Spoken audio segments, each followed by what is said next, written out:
The Hartvane Chronicles by Josh Kloss. Read by the author. Book 1. The Outcast and the Chosen One. Prologue. The Past. The waves surged around them, angry, or at least disturbed. The temple's walls, unmoved for centuries, seemed to hum with displeasure at their very existence contaminating this sacred place. This is a terrible risk. It is. For you, especially. Me. My part is simple. It'll be over in a year. We both know that's not true. If it works, you will become... I know. But your job is so much harder, and it lacks the glory of mine. I'll miss you every day. You know I feel the same. And you know this is the only way. Yes. You're right. On both counts. Chapter 1. Today. Jutting up from the abyss of the ocean depths below, a secluded village of merfolk sat atop a layer of loamy soil, resting on an ancient rock pillar. That village was Shadecoral, one of the last remaining towns of the deep divers. They were an aptly named group, since Shadecoral's highest point was about 200 meters below the water's waves, too far overhead for their crashes and churns to affect the quiet town's residents' day-to-day lives. Many merfolk had abandoned such towns and moved towards the continents, with aims to trade and live more easily with the landwalkers who lived there, the elves, the dwarves, the humans, and the birdkin, along with all of the beautiful combinations therein. Many, but not all. The deep divers, as Mayor Ecolo would often remind the townsfolk of Shadecoral during his mandatory weekly addresses, were not among that rabble who traded their natural, gods-given home to slide their tails against the landwalkers' soil instead. The merfolken way, Mayor Ecolo insisted, was to use their upper halves to enjoy some of the labors of the landwalkers, while their lower halves were meant to swim through the water whenever possible.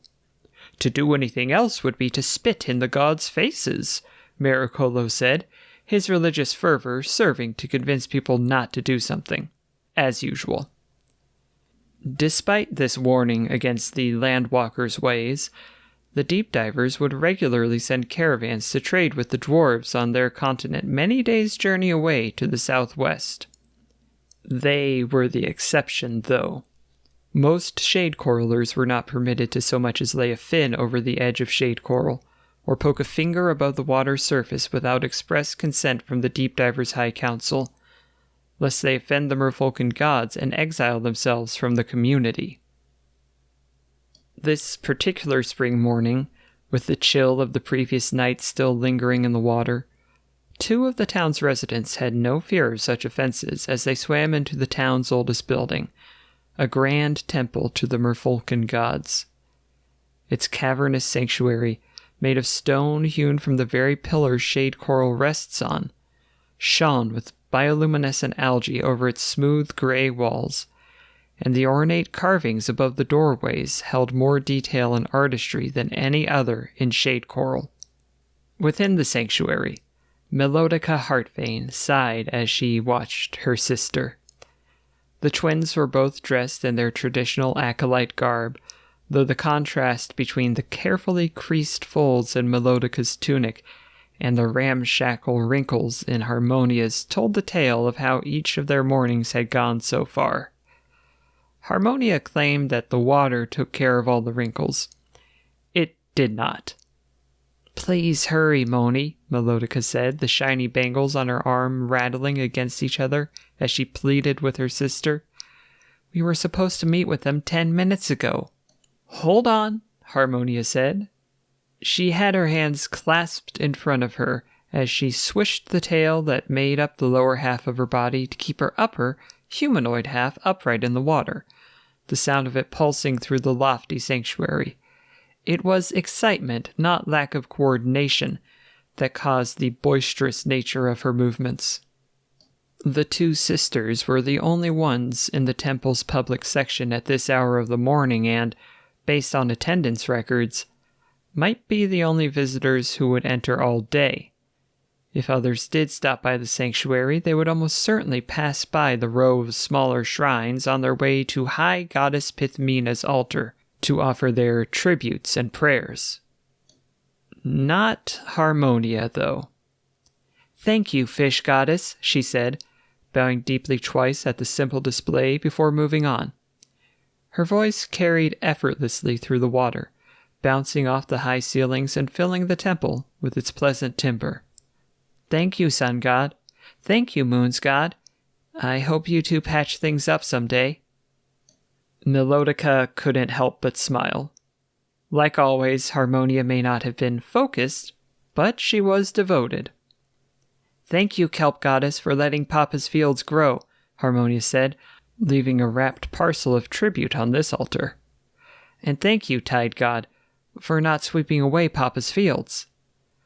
With that, Harmonia let out a long sigh, a surge of bubbles emerging from her mouth as she did, brushing back her shaggy short kelp green hair as they flew past her face. "Right. All done, Mel." Melodika cocked an eyebrow, her sapphire eyes sparkling. "Aren't you forgetting one?" Harmonia tilted her head to the side, a puzzled look on her face. No? I went down the line and..." Before Harmonia could finish her thought, a figure clad in elaborate clerical garb entered the sanctuary from the back of the temple. With their purple hair pulled tight at the back of their head and arms lined with religious jewelry, they might look quite a severe figure if their smile did not come so easily to their eyes. "I know Pithmina is not as ignored as your friends along the wall there, Harmonia, but that is no reason to neglect her altar." Harmonia's ruby-red eyes grew huge as she realized her mistake. "Oh, right. Sorry, High Cleric Coroneth. Sorry, Pithmina," she said, thrashing her tail to swim up to the main altar and offer her prayers. "Thank you, Pithmina, goddess of the abyss," she said, her eyes now reverentially shut. "We thank you for your many gifts as you watch over the seas below us. May you continue to favor Shadecoral, and all of us deep divers." "Very good," Coroneth said, placing a hand on Harmonia's shoulder. "If you have been as diligent in your personal studies as you have been with your worship, then this should be a most favorable visit." Harmonia opened her eyes and turned to face Coroneth, doing her best to keep eye contact with them, despite her nervousness. "Well, about that, Coroneth," Coroneth smiled, turning to the more responsible Hartvane present. "Melodika? Has she been studying?" Melodika laughed as she brushed a strand of her own kelp green hair out of her face, tucking it back into her ponytail as she spoke. "She can swing a sword better than anyone else in town," Melodika said. "Plus, she's probably read The Peatland Princess another half-dozen times in the past month, along with whatever story-like books she can manage to find that slipped through Maricolo's watch and made it into the library. If that's what we're discussing today, she'll be able to provide many valuable insights." Harmonia pursed her lips as she glared at Melodika. "Well, some of us don't work in the library with Father," she said. "I don't get to sit around and learn about the ins and outs of Landwalker High Society and all this other stuff I'm supposed to know." "You're the one who chose to go tend the fields with Papa," Melodika said. "I'd be happy to swap any time." "As if you'd last a week doing farm work," Harmonia said. "Oh, you want to lift boxes of books outside of the water, huh?" Melodika said. "No buoyancy to help you there, Moni.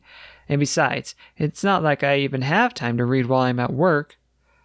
"Aw, come on, sis. That's a fresh, stinking load of fish," Harmonia said before a firm, familiar hand clasped itself over her mouth before the tea could leave it.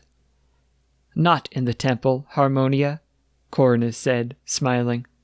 "Ah, right," Harmonia said, blushing as Coroneth lowered their hand, the pumping blood of embarrassment just showing through her bronze scales. "Sorry again, Pithmina, and sorry to you too, Mel. I know you work hard. I'm worked up today and I took it out on you. Do you forgive me? Of course I forgive you, Moni, Melodika said. And yeah, I do occasionally sneak a few minutes to read. I'm sorry too. Good to see that you two have retained the most important lessons over the past 24 years at least, Corinth said.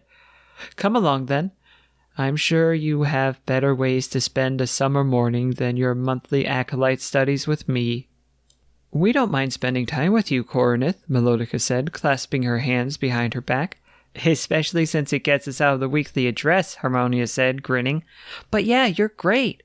We'd come by to visit you even if we weren't doing these Chosen One trials for sure.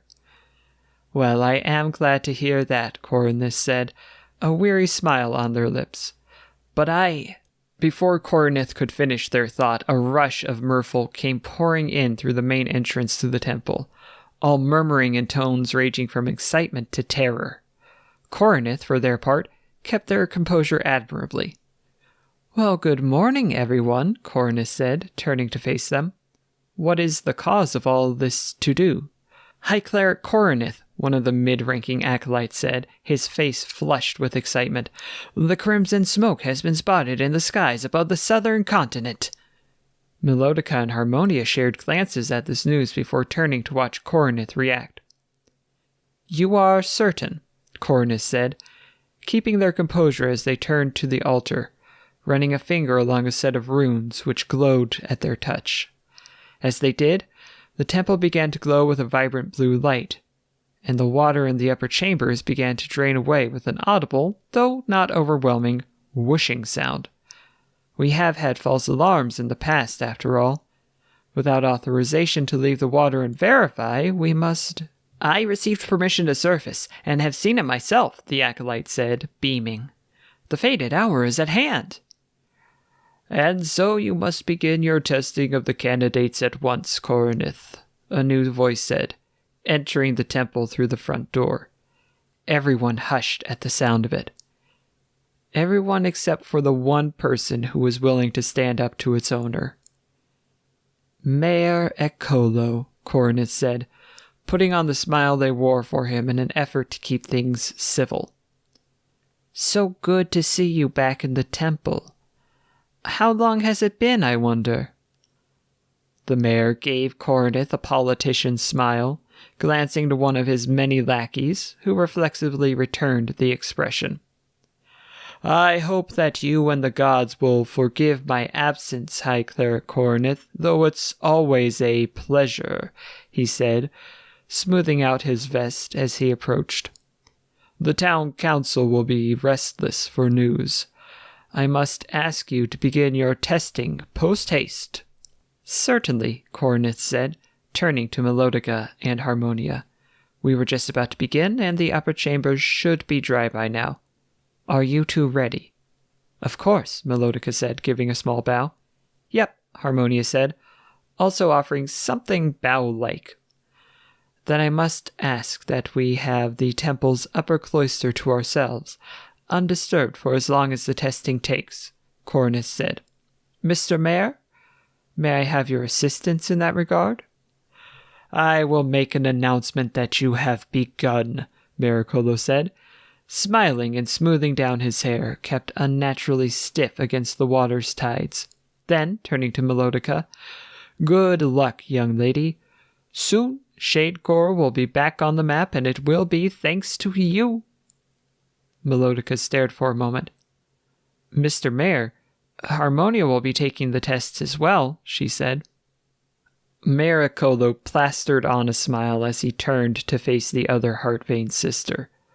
Of course. Harmonia, I hope you're having a good time out there working on the kelp farms. It would seem to suit you more than this sort of thing, but who knows, Good luck, young... well, whatever term you're using these days. The words landed on Harmonia like a stack of Melodika's books. Mayor Ekolo had a long history of being shitty. That part wasn't surprising. But being so brazen about it, and today of all days, After hearing the mayor of her town speak so dismissively and hatefully on this, perhaps the most important day of her life, Harmonia needed a moment to find her words. Corinth did not. The phrase you're looking for is good luck, young lady, Mr. Mayor, just as it has been for decades now, they said, thrashing their tail and creating a flurry of bubbles. It is not difficult, and I know you know it, as you just used it with her sister. The laws of the town are your jurisdiction, but in this temple we must honor and respect each other's genders or lack thereof, as the gods would have us. If you cannot do so, leave. Mayor Ecolo forced a smile. Whatever you say, he said, turning to depart. Then, over his shoulder, he added, Oh, and lest I forget, good luck to you too, Corinth. I don't know what the council will do if your chosen champion of the temple should fail, let alone what the gods might have in store for you. Corinth glared at the mayor as he swam away with his entourage, muttering to himself, You floating, stinking, miserable pile of fish. Harmonia's hand flew up and covered Corinth's mouth. She was embarrassed when she realized what she had done. Oh, sorry. Reflex, she said, lowering her hand. Corinth laughed. I am the one who is sorry, Harmonia. On many accounts. You don't owe me an apology, Corinth, Harmonia said. Just to check, though, none of these gods are bigoted like Maricolo, are they? Because if so, then I want to rescind some of my worship. The gods are fickle and mysterious, Harmonia, Corinth said, but I am sure that they are neutral at worst on the matter, and that some of them are quite pleased to accept you as you are. Like the kelp goddess? Harmonia said. Ah, yes, the kelp goddess certainly does, Corinth said, smiling as they looked over to her altar. That is why the fields you and your papa tend are so bounteous. Her love is manifested by providing us all with nourishment in our stomachs and oxygen in our lungs. Cool, Harmonia said. Indeed. Well, if we're ready then. Kryn? Corinth beckoned a mid-ranking acolyte over. Please inform any visitors that I will not have the test results until tomorrow morning. As you say, High Cleric, Kryn said. Tomorrow morning, Melodika said. Will the test really take that long? The test will only be a few hours long, Melodika, Corinth said. But I must make certain that the results are correct. As the mayor said, we would not want to make a mistake, now would we? I am hesitant to agree with him, but every now and then...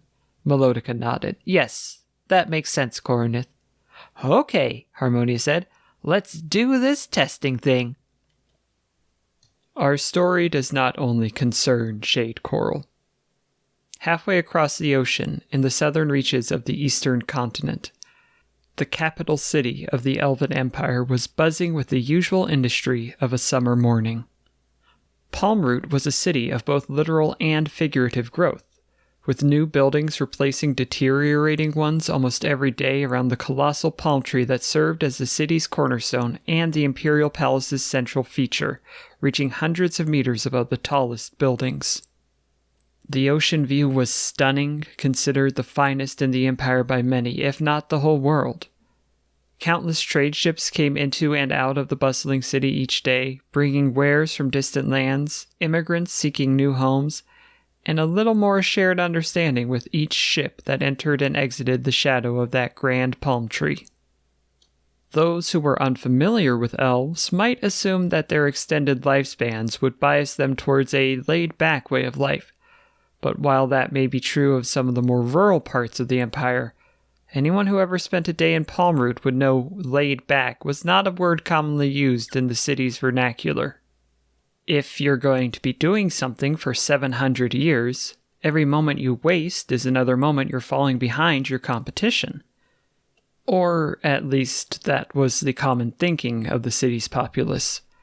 The noises of industry rang throughout the city as the people living within it pursued their dreams without a moment's pause. Throughout most of the city, that is. There was a decidedly different tone in the imperial palace. Within the queen's private bedchamber, its enormous walls well appointed with the empire's finest artworks and wooden floors lacquered and polished to a mirror shine, there was a heavy silence hanging over the room as those present digested the news. It was not an unhappy silence, but it was certainly an uneasy one. There was the queen, resting on one of the many comfortable sofas situated in different parts of the room to catch the best sunlight for reading, either for business or for pleasure. She looked tired, though with the fatigue that comes after a day full of excitement, not from dread. There were the queen's 3 adult children, each reacting to what they had just heard their mother say. Prince Kelroy, the eldest child with flowing green hair and slender features, paced up and down the longest available stretch of floor, occasionally pausing to glance at his mother. His elegant shoes barely made a sound against the plush rug he walked along. Princess Lureka, second-born of the queen, her meticulously brushed blue hair perfectly framing her face, had taken a seat next to her mother on the sofa and wrapped an arm around her shoulders, taking in her joy. And then there was Princess Prudence. Princess Prudence, who, up until a few moments ago, assumed that she was to remain the youngest heir in the Elven Empire. And, as is customary in the Elven tradition, next in line to the throne. For the moment, at least. "You are certain, Mother?" Kelroy said, stopping his pacing for a moment to ask.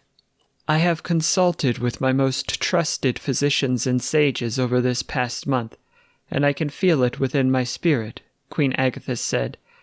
She was emanating an aura of joy, tempered with concern for her children's reactions to this news. "I am pregnant. We are beyond the most dangerous stages, and the physicians report that all is well thus far." "And that is wonderful news," Lureka said, smiling. Then, pointedly, "Is it not, Kelroy?" "Oh, please don't take my pacing the wrong way, sister," Kelroy said, glancing down at his feet. "I am delighted to learn that I will have a new sibling. Or siblings. I am, however, concerned about what the public reception of this news will be." "Forget the public reception," Lureka said. "Let us enjoy this moment of unexpected happiness." "No, Kelroy is correct," Queen Agathis said. "We must consider all of the ramifications of this event, both the positive and the negative. It affects some of you more than the rest, after all." The youngest child, for the time being at least, could feel her mother's eyes gazing at her. "Prudence," the queen said, her voice tender and patient. "I know this disrupts your plans." "How could it not? It was not part of anyone's plan, I suppose, but least of all yours." "I am not disturbed, Mother," Prudence said, forcing herself to look up at the queen. "What do you need from me?" "I need you to do as your siblings have done," the queen said. "With a new youngest heir on the way—" "I am no longer first in line to the throne, yes," Prudence said. "Which means I must learn a trade." She felt the eyes of one of her ancestors staring down on her from their portrait on the wall. Queen Agathis extended her arms to her youngest child. "My sweet Prudence, will you give your mother a hug?" "Of course," Prudence said, rising and crossing the grand bedroom to embrace the woman who was her queen and mother. "And I am sorry if I seem unhappy. I am simply surprised," the queen said, brushing a stray lock of her daughter's sand-blonde hair from her eyes. "Believe me, so was I, though likely not as surprised as you 3 were." "May I ask who the other party is?" Kelroy said. "Other party?" "Ah," the queen said. "An old friend. I knew him centuries ago, before his family was falsely accused of various misdeeds and removed from the Imperial Council. I always meant to see what had become of him, but the looming duties of the crown weighed heavily on my head, and, simply put, I forgot. Not my most notable failure as a queen, nor the worst, but certainly not one of my proudest moments. So, when he stopped by last year, bearing no ill will towards me, despite leaving him to fend for himself, and still bearing all of the charms he had in his youth, and then some, well, let it suffice to say that I was quite taken. Would we know him? Prudence said. Doubtful, the queen said after a moment's consideration. At the moment he is just reputable enough to be seen in the palace, but no more. Now that things have become more serious, he is meeting with my most trusted council members to verify that there is nothing scandalous in his past. And if there is, Kelroy said. Oh, you wouldn't throw him out for something like that, would you? Lureka said. Not unless he has done something truly terrible, in which case I would want him removed anyway, the queen said. But if we can find these things now rather than later, then we would be able to properly rectify those sorts of things before the wedding. So there is to be a wedding then, Prudence said. Of course, the queen said. In a year or two, most likely. These things take time to plan. But we love each other most sincerely, so why would there not be a wedding? Not to mention it would be bad optics to have an unwed queen pregnant for 5 years in some eyes, Kelroy said. I still cannot believe that humans only have to deal with it for 9 months. Can you imagine how easy that would be? I hear humans have a more tiring experience than our peoples, the queen said. After all, I should be able to continue carrying out my tasks up until the birth with no difficulties, according to my physicians. No fears there. Prudence bit the inside of her cheek. And what shall I do? She said. I have already made arrangements for you, the queen said. You shall travel to Shadecoral, capital of the Dwarven Union, and try your hand at a number of crafts. From diplomacy to smithing, you should find something there to suit your fancy. If nothing else, whatever that business with the red smoke that appeared over their lands this morning will surely keep you busy. But if you find yourself ill-suited for that land, there are many other options available to you. Prudence sighed. I do not know if I am ready for such a thing, though. I was only 50 when I set out, sister, Kelroy said. And look at me now, a celebrated actor, drawing audiences from every continent. While I am still quite fond of my family, of course, I am my own person, not dependent on the crown for any more than a typical citizen of our empire. But you had known that you were not destined for the throne since you were 30, Prudence said. Your situation was different. Here I am, 60 years old, too young to be taken seriously, despite being a fully grown adult, and too old to start fresh in time for my 100th birthday. Queen Agathis squeezed Prudence close to her. You will be fine, she said. No, that is inaccurate. You will be more than fine. You will be brilliant. You think so, Mother? Prudence said. Of course, Queen Agathis said, rising to her feet. But in case anything goes wrong, I want you to have this. The queen opened the drawer of one of her nightstands and pulled out a small square box with a simple silver latch on the front. A knowing smile crossed Lureka's face. Here, the queen said, handing it to Prudence. What is it? Prudence said. Open it and see for yourself, Queen Agathis said. Prudence undid the latch and opened the box to reveal an emerald amulet strung on a silken thread. She gasped as she saw it. It is beautiful, she said. Thank you, Mother. The queen smiled. It is more than beautiful, she said. Do you see what is written on the back? Prudence lifted the amulet from the box and studied the back, inlaid with intricately carved runes almost too small to be seen with the naked eye and beyond the princess's comprehension. So it is enchanted. Tell me, what spell does it hold? She said. 2 spells, in fact. One to keep you safe from physical harm, and one to bring you home immediately if things turn for the worse, the Queen said. Elmsap can tell you the details. Supposing he's not too busy spoiling you, Lureka said. Elmsap does not spoil me, Prudence said. He simply has learned not to be as impatient as he was in your time with him. That is no fault of mine. If you say so, Lureka said. I wore this necklace myself several times, and your siblings took it for a time as well, Queen Agatha said. My mother gave it to me when I thought I would have to pursue a trade before... Lureka watched as her mother blinked away the tears welling in her eyes. We needn't speak of such things now, she said, smiling. Now should be a time of celebration. I wish it could be so, Lureka, the Queen said, but Prudence must begin preparing immediately for her journey. What? Prudence said. You will, of course, need a Royal Navy vessel for your voyage, the Queen said. With the Imperial Guard anniversary coming up in 2 weeks, they will soon be out of commission for almost a month for the festivities, and you must begin your training post-haste. Your belongings are already being loaded onto our finest ship, and I am grateful it was available. Many are away on training exercises. Prudence felt her heart sink in her chest. I am to miss the festivities? I missed the first 30 years of festivities after I started my training, sister, Lureka said, trying to be encouraging. Life amongst other people was hard for me at first, but then I found that if you look hard enough, you'll find worthy friends in time, so long as you put in the time to truly get to know them.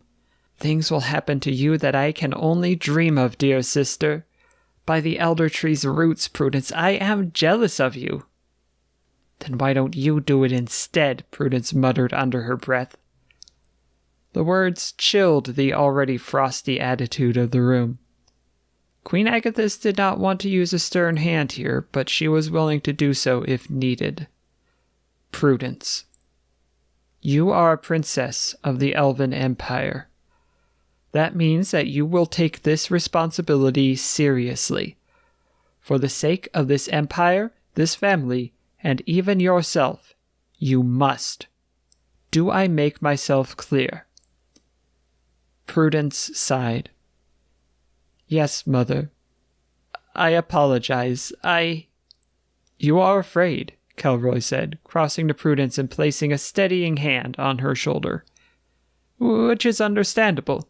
I was terrified my first time out as well. But remember this, Prudence. You are a royal princess. You are strong, you are brave, you are charming, and you can overcome any challenge that may face you, no matter how insurmountable it seems. Understood?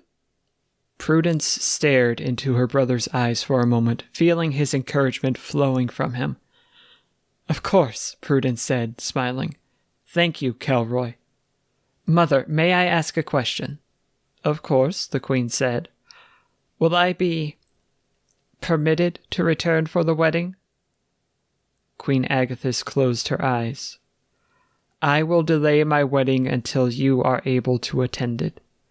I could not bear to have such a momentous event without you there with me, my dear daughter. This brought a smile to Prudence's lips.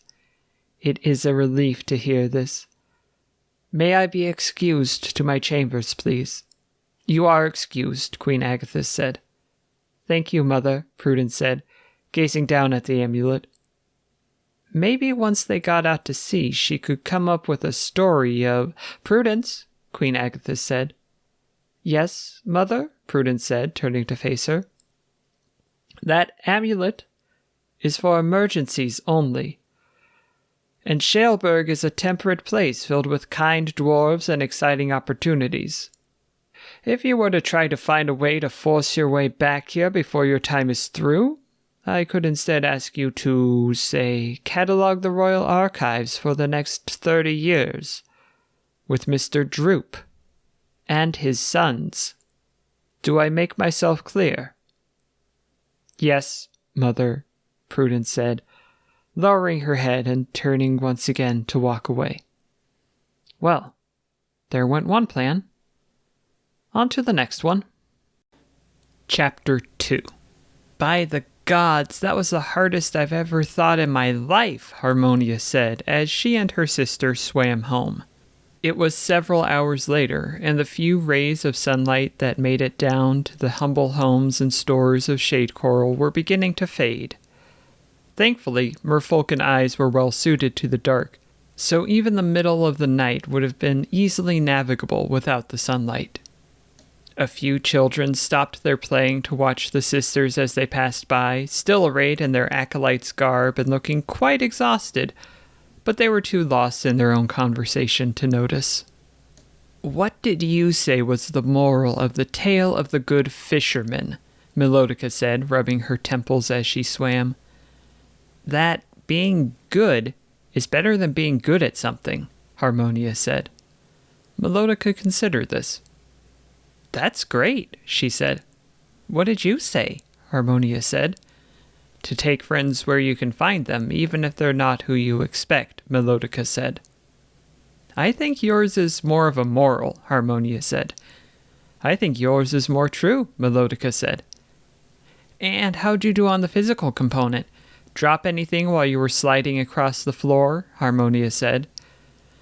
"I may not have your natural farm girl's strength," Melodika said, playfully elbowing her sister, "but my posture is just as good in the water or out of it." Harmonia stared at Melodika. "Wait, you didn't drop anything?" "No," Melodika said. 5 plates stacked on my head, 5 plates safely delivered to the other side of the room. Seems like a silly trial to be chosen by the gods, but, well, why ever they want you to know how to do it, you're better off than me," Harmonia said. "I broke 4 of them, and the 5th one didn't break because I caught it." "Well, at least you're coordinated enough to do that, maybe?" Melodika said, trying to give a comforting smile. "I fucked it up, didn't I?" Harmonia said. "Ah, gods, I'm no good at learning that landwalker stuff or being refined and shit, but I wish I could go with you, Mel." Melodika smiled. "Maybe I didn't pass," she said. "Ha!" Harmonia said. "Mel, you know more about more things than most people know about one thing." "I'm not sure that math quite adds up, but I appreciate the sentiment, Moni," Melodika said, wrapping an arm around her sister's shoulder. "I just wish that Father and Papa could be home waiting for us. Though with us gone all day with our testing, they had to take up our slack, I suppose." "We shouldn't have to wait long," Harmonia said, as their home came into view on the other side of a patch of oceanic flora. "Papa should only have an hour left in the fields, and Father might close the library early tonight." "I hope so," Melodika said. "Well, in any case, are you excited to head out with me tomorrow, Moni?" Harmonia snorted, shooting bubbles into the water in front of her. "Mel, I'm telling you, there's maybe a tiny chance that I'm going to go with you, but I seriously doubt it. I just hope you enjoy yourself." Melodika looked away. I don't know if I want to go if I don't get to go with you," she said. "Are you kidding?" Harmonia said. "You're going to go be a hero like in the storybooks. You'll save us from disaster, or fight an epic villain, or rescue a member of some royal family, marry them, and perhaps even smooch them." Melodika bit her lip and laughed, breaking off her sisterly embrace. "So you think I'm going to go rescue a beautiful dwarf or something?" she said. "The beautifulest," Harmonia said, her arms wide as if to express the beautifulestness of this dwarf. "Maybe," Melodika said. "It'd be nice. But it'd be even nicer if I could share the experience with you. Not the romance part, mind you, but you know, the rest." "Right, of course. But first we need to get you packed," Harmonia said as they arrived back at their home, an unassuming 2-level shack positioned almost exactly halfway between the library and the fields. The comforts of home only shook Harmonia out of autopilot when she tried her key in the door. "What is it?" Melodika said. "It's already unlocked," Harmonia said, turning the handle. Shit, did I forget to... Surprise! A pair of voices called out as the door opened, revealing a shimmering array of lights that made the Hartvane's familiar home look like the most exciting place in Shadecoral, which, to be fair, was a low bar to clear. The two voices belonged to a pair of mermen, beaming at their daughters as they came in, who were completely caught off guard by this redecoration. "What?" Harmonia said, looking around. "How? When? Why? How?" "We heard about the crimson smoke and pulled some strings to come home immediately," their father said. "We don't know how many of you will be taking that journey, but we want both of you to have a wonderful night tonight in any case." "Did you invite the right people?" Melodika said, nervous as she looked around. "We didn't invite anyone," her papa said. "We wanted to leave that up to you." "Oh, thank the gods," Melodika said, sighing. "I didn't want this to be another performance for our esteemed leader." Their father frowned. "Did Mayor Ecolo give you trouble on the way home?" he asked. "You know I'd never invite him." "Earlier, before our tests," Harmonia said. "And anyone outside of this family, other than Corinth, is liable to be more loyal to the mayor than they are to us with the crimson smoke in the air. So anyone else feels like the mayor." "I'm glad we nailed the guest list then, since Corinth will be busy all night with your tests," Papa said. "Come on, go get changed and then come upstairs. We have a feast waiting for you." "Don't oversell it, dear," Father said, running a finger along a set of runes on the wall to calm the flickering lights, changing the environment from festive to navigable. "It's a feast, I say," Papa said. "All of your favorites. Well, all of your merfolken favorites. Couldn't get anything dwarven on this short notice. And the fish have been in short supply lately, but I've managed to scrounge up a few nice ones for us." Harmonia sighed. "I wish I'd picked up even a little bit of your cooking skills, Papa," she said. "Oh, what use does a world-saving champion have for cooking skills?" Papa said, grinning, his bass voice rumbling the water around him. Bass as in low, not like the fish. Merfolken voices have a different timbre than landwalkers, but are not too different otherwise. "We'll be sure to teach you once you get back from your adventure," Father said. "For now, Papa has assembled a wonderful dinner, and I've been smelling it most of the day, which means I'm quite ravenous.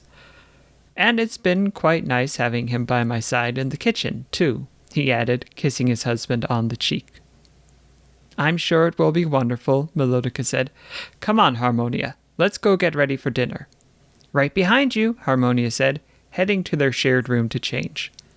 Despite the rest of the uncertainty around her, Harmonia knew that her parents would be embarrassingly romantic with each other, no matter who was watching. What more could anyone ask for? Princess Prudence enjoyed order. For things to be where she expected them to be when she expected them to be there.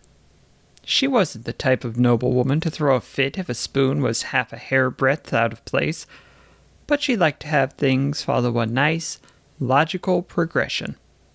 Chaos and dissonance made her quite cross, as one look at her chambers would tell. Her curtains, meticulously creased into symmetry, and her silken, wrinkleless bedsheets were kept to absolute perfection. On most days, at least, she detested chaos. But today? This chaos? With the crew of one elven navy ship scrambling to shift provisions from their holds to another as quickly as they could, the noise and bustle reaching the balcony of the princess's royal chambers. This chaos was quite palatable. "Lady Prudence," a voice said, landing on Prudence's ear like a familiar song from a cherished music box. "Why are they transferring the goods for our voyage from Captain Larks's ship over to Captain Zandel's?" Prudence smiled as she looked over at her oldest and perhaps dearest friend, her personal assistant, Elmsap. He had raised the queen herself when she was younger, and had diligently continued his servants to raise Prudence and her siblings. Now she supposed he would help raise her new youngest sibling. "Lady Prudence," he said again. "Apologies, Elmsap," Prudence said, her eyelids fluttering as she broke from her reverie. "They are transferring the goods because they found rot in the timbers of Captain Larks's ship, unsafe in its current state. So instead, Captain Zandel will be taking us on his ship." Elmsap frowned. "And you are pleased about this?" he said, running his fingers through his thin, grayed hair. "Yes, of course," Prudence said, smirking. "Why would I not be pleased about sailing under dear Captain Zandel's care?" Elmsap's frown lingered. "Something is not quite right here," he said. "And I am too old to not figure it out. But it will take some time. Will you tell me, or must I spend the next few hours puzzling it over?" "Oh, I will leave it to you to work out," Prudence said. "It should be a pleasant diversion." "A diversion, at least," Elmsap said, shaking his head as he turned to walk away. "I must finish packing your things. Is there anything you wish to take from the common areas? A favorite piece of art, perhaps, to remind you of home?" "No," Prudence said. "In fact, make doubly sure that anything irreplaceable stays here." Elmsap stopped and faced Prudence again. "I am afraid that is impossible," he said. "Why is that?" Prudence said.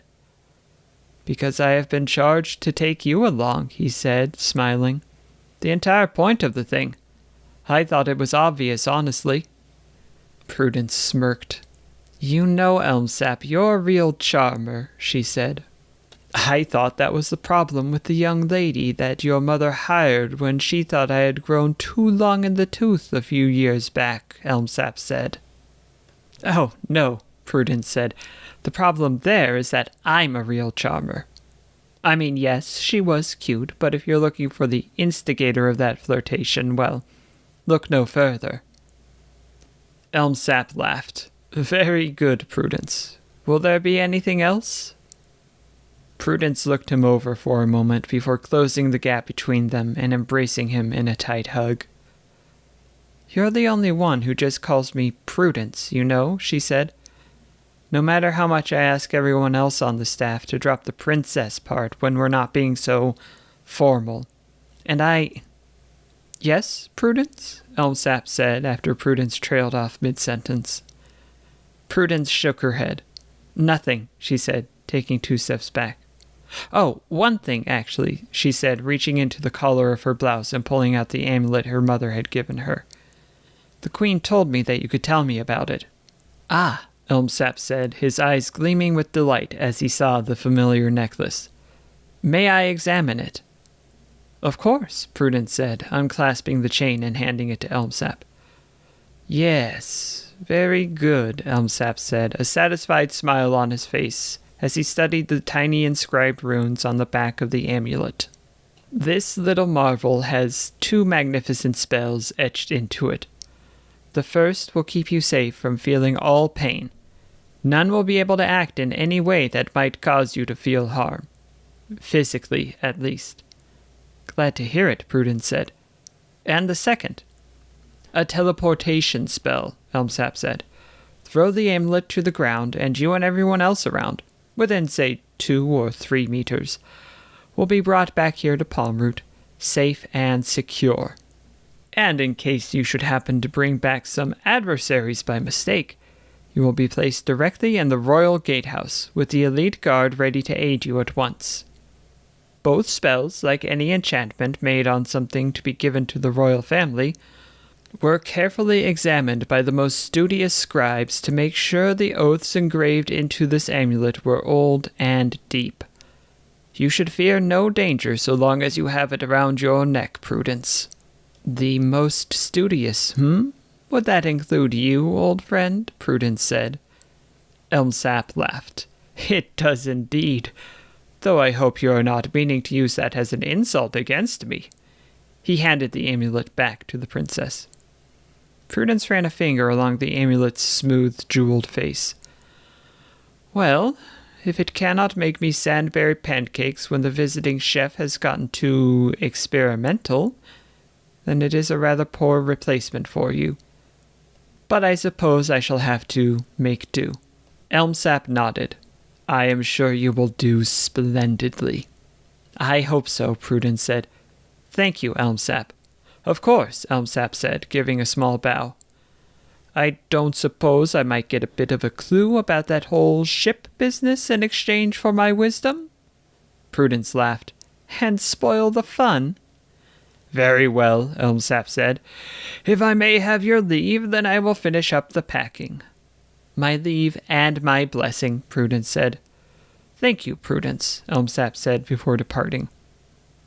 Prudence sighed as she turned back to the book she had on her lectern. "Service records," she read aloud to herself. "Captain Larks. After 200 years of transporting the royal family, there is none so distinguished for her excellence as Captain Larks. Her record speaks for itself." And blah, blah, blah, medals and awards. Let's see. Captain Zandel. Apologies to whoever reads these pages next. Captain Zandel's record is so fraught with disaster that any attempts at accurate cataloging is hopeless. May the shade of the branches give you relief in your endeavor. Right. So, this might just work out after all. Harmonia pondered if the remaining cake on her plate was worth the stomachache it would bring. She had already gorged herself on the nearly countless courses of raw and cooked fish, seaweed soup, spiced kelp salad, and all of the other parts of the feast her parents had cooked up for her and her sister. She placed a hand on her distended belly and let out a luxurious sigh. "Well, if you're not going to eat it, then I will," Melodika said, eyeing Harmonia's plate. Harmonia quickly stabbed the last morsel of cake with her fork and shoved it in her mouth, its spongy texture melting against her tongue as she chewed. "Not a chance," she said, her words sneaking through a stuffed gob. Melodika laughed. "Fair enough," she said, looking around the upper room of the Hartvane home. Like most of the buildings in Shadecoral, the lower level of the Hartvane's home, the place where they slept, talked, and kept all of their water-fit belongings, was filled with comfortable seawater, while the upper level was kept dry by what those in the know called a combination of dwarven technology and merfolken magic. It was up here that they did their cooking, as well as housing their private library and storing anything that would be destroyed or diminished by staying in the water. The low hum and dim glow from the runes and wards along the doors and windows was a pleasant background noise in many merfolken homes' landwalker part, as they called it. "You two are full, yes?" Father Hartvane said. "Oh, most certainly," Melodika said, rising from her seat as she balanced on her tail, a posture just as comfortable for her as standing is for most landwalkers. While merfolk were more comfortable in the water, sliding across the ground didn't give them too much trouble, though it was tiring after a while. "Here, I'll take your plates, everyone," she said, gliding across the floor in a serpentine manner. "Oh, no you don't," Papa Hartvane said. "We're doing the dishes tonight." "Please, I need something to clear my mind," Melodika said, still holding out her hand. "I thought far too hard today." Papa Hartvane let out an exaggerated groan. "Well, fine, if you insist, then I suppose that you can clean up," he said, handing over his plate and utensils. "Thank you for this benevolent honor," Melodika said, mirroring his tone as she collected both of her parents' things. "Moni, you done?" "Yes, thanks," Harmonia said, handing her dishes off to her sister before leaning back and unbuttoning the bottom button on her vest, taking in a heaving breath of air and letting it out with a contented sigh. "Whew, that was delicious. I hope you'll eat half that well on the road, Mel." Harmonia watched as her parents shared an uneasy glance. Or, that both of us will, maybe, she added. But if I don't get picked, then I hope Melodika eats that well. Of course, Father Hartvane said. And if you don't get picked, then fish shit, Melodika said, her exclamation punctuated by the sound of water hissing out of the sink. Sorry. The drain's busted again. Time for me to get to work, Harmonia said, rising from her seat. Are you sure, Moni? Papa Hartvane said. I might be able to fix it. It's a drain, not a field to plow, Papa, Harmonia said, slither-waddling as she made her way to the portal leading down to the lower level, one hand on her distended belly. Ooh, my stomach. You know, it's the outtake valve, I'll bet. It's been finicky the past few days. I've been trying to give it a quick fix, but looks like it needs a full rebuild. Shouldn't take more than a half hour. Half an hour? Father Hartvane said. On your celebratory night? It'd take 5 minutes for a patch job, but I want to make sure I get it right, Harmonia said as she dipped her tail into the lower level's water. After all, I don't want it breaking with just the two of you fuddy-duddies here to fix it. Before anyone could get in another word, Harmonia lowered herself out of sight to fix the problem. Papa Hartvane and Father Hartvane shared glances. Fuddy-duddies? Father Hartvane said. Hey, she didn't learn that one from me, Papa Hartvane said. Melodika, despite her best intentions, couldn't hold back her laughter. Oh, you think you can just laugh at your poor old dads too, then? Papa Hartvane said, putting on a false air of outrage. Absolutely, Melodika said between laughs. I can't imagine growing up in a house where I couldn't. And we're glad that you don't have to, Father Hartvane said, wrapping an arm around her shoulder and pulling her close. Is there anything else you need, Mel? Any vests you need scrubbed? A fresh top or two for the trip? You have enough sashes? I could use a new backpack, she said. The one I have is threatening to leak. Well, that won't do, Papa Hartvane said, his eyes almost disappearing behind his cheeks as he smiled. Come on, then. Let's go see if anyone is still willing to sell us such a thing, dear. After you, Father Hartvane said, turning from Melodika and making a grand gesture towards the portal. You're so sweet, Papa Hartvane said, planting a kiss on his husband's cheek. Fuddy-duddies, Melodika said, smirking as she watched her parents head out of sight with a pair of splashes into the water, leaving her alone, with the quiet of the kitchen, with her thoughts about how she would soon learn if she had been chosen. If the last 24 years of preparation from her birth until now had been worth it. And for that matter, if Moni would be chosen. But that wasn't her responsibility. None of it was for the moment, in fact. Corinth would grade the results, and tomorrow morning they would... Ring, ring! A small bell beside the portal rang, breaking Melodika back into awareness. She had been zoning out for a few minutes now. The bell was connected to the front door, so someone wanted to enter the house. Did Papa and Father forget their keys? Unlikely. Did Harmonia? Also unlikely, but possible.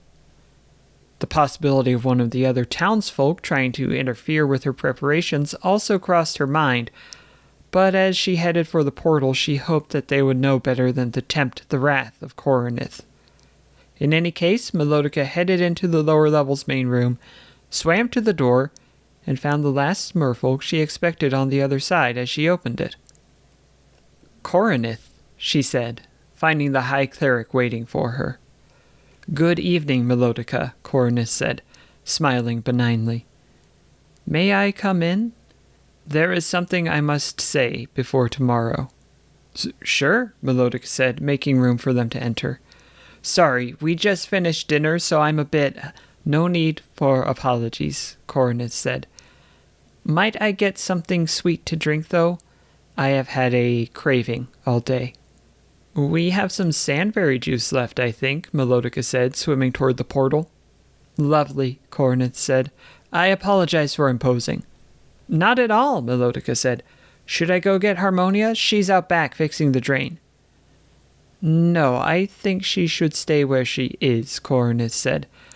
I know what ears need to hear the words I have to say, and when they need to hear them. You mean?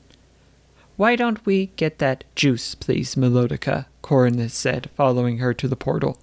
Of course, Melodika said, rising back into the kitchen to retrieve a clean glass. The grading went well, then. Maybe you could give me a hint on how I did? I understand if you can't, of course, but... Your sister must set out from this place to save us, Mel, Coroneth said, rising up out of the water behind Melodika.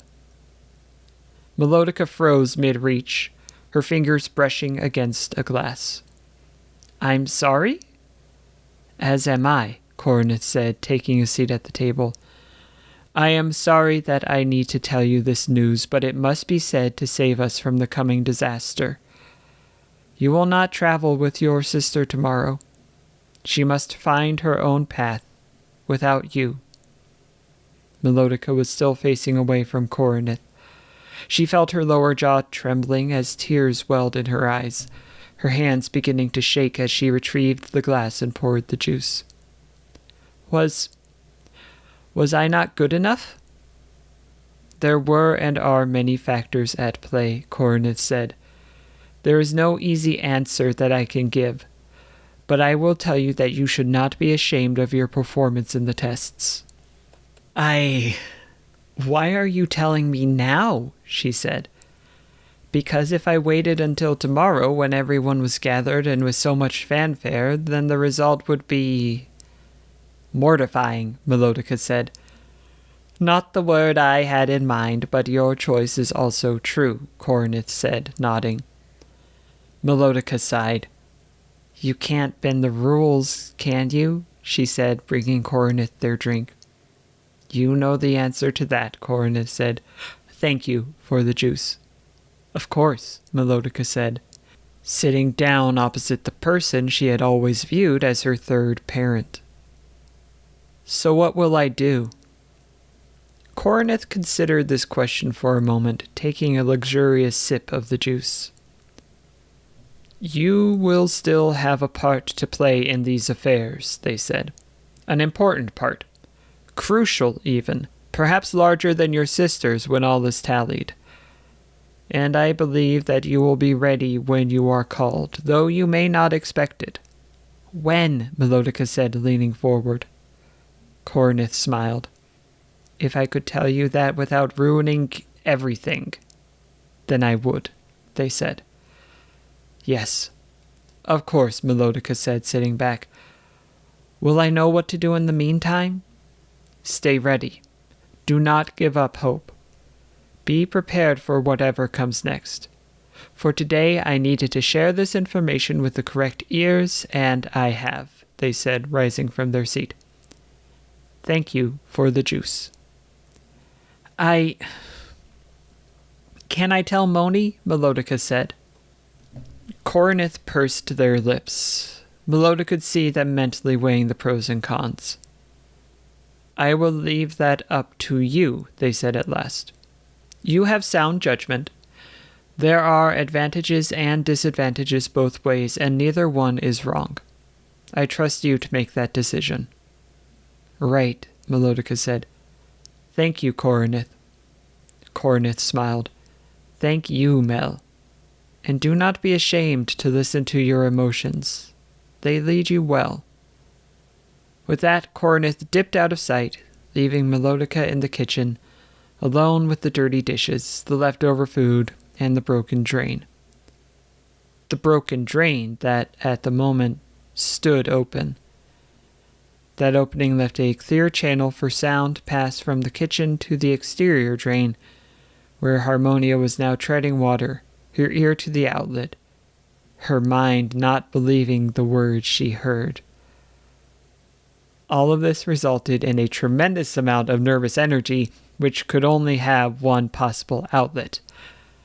Harmonia vomited up a massive glob of lightly digested cake, seaweed, and fish, which drifted away from her as she watched, disgusted. Well, that stomachache's going to be lighter at least, she said to herself.